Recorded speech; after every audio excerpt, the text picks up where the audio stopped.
ಏನು 120 ಮಾರ್ಕ್ಸ್? ನಿಂಗೆ lakh lakh fees ಕಟ್ತೀರಿ, pass ಕೂಡ ಆಗಿಲ್ವಲ್ಲೋ? ಮನೇಲಿ ಕುತ್ಕೊಂಡು ಓದಿದ್ ಒಂದು ದಿನ ಕೂಡ ನೋಡಿಲ್ಲ ನಾನು. ಓದಕ್ ಟೈಮ್ ಇರಲ್ಲ ಮಮ್ಮಿ. ಏನು ಟೈಮ್ ಇರಲ್ವಾ? ಹ್ಞೂ ಮಮ್ಮಿ, ಟೈಮ್ ಇರಲ್ಲ. ಅದಂಗೆ? ಒಂದ್ ವರ್ಷಕ್ಕೆ ಎಷ್ಟ್ ದಿನ ಇರುತ್ತೆ ಹೇಳು? 365 ದಿನ. ಒಂದ್ ವರ್ಷದಲ್ಲಿ 52 ಸಂಡೇ ಇರುತ್ತೆ, ಅದನ್ನ ತೆಗಿರಿ. 313 ದಿನ. ಅಲ್ಲ, ನಮ್ಗೆ 1.5 ತಿಂಗಳು ಸಮ್ಮರ್ ಅಲ್ಲಿ ಇರುತ್ತೆ. ಅಂದಾಜು ಒಂದ್ 50 ದಿನ ತೆಗಿರಿ. 243 ದಿನ ಮಿಕ್ಕೈತೆ. ನಾವು ಒಂದ್ ದಿನಕ್ಕೆ 8 ಅವರ್ ಮಾಡ್ಕೊಂತೀವಿ, ಹಂಗಂದ್ರೆ 122 ದಿನ ಆಯ್ತು. ಆ 122 ದಿನ ತೆಗಿರಿ. 141 ದಿನ ಮಿಕ್ಕೈತೆ.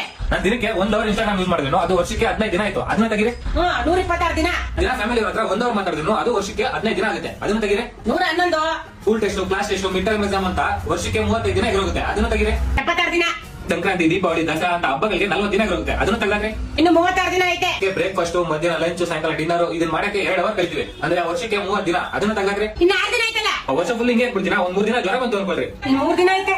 ಶ್ರೀಮಂತ, ಫಂಕ್ಷನ್, ಮದ್ವೆ ಅಂತ ನೀವ್ 2 ದಿನ ಹೊರಗಡೆ ಕರ್ಕೊಂಡು ಹೋಗಲ್ವಾ? ಇನ್ನು 1 ದಿನ ಐತಲ್ಲೋ? ಆ ಒಂದ್ ದಿನ ನನ್ ಬರ್ತಡೇ ಮಮ್ಮಿ, ಬರ್ತಡೇ ದಿನನೂ ಓದ್ಕೊಂಡು